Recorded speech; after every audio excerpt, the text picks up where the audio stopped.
দেখি বুকের উপর ভর করে 4 হাত পায়। কি যেন ঘরের দিক থেকে দরজার দিকে গেল। আমি শিউরে উঠলাম। কি এটা?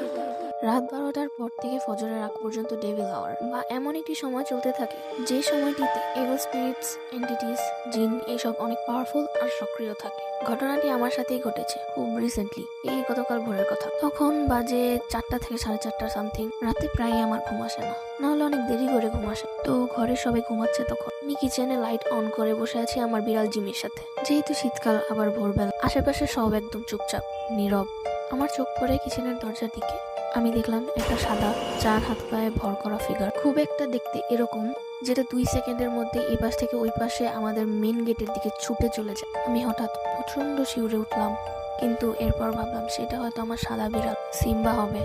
একটুও দেরি না করে রুমে এসে দেখি সিম্বা তো বেডের উপর ঘুমিয়ে আছে। তাহলে ওই ফিগারটা কি ছিল? তাই বলছি, আপনি, আমরা কখনোই একা না। Be safe everyone.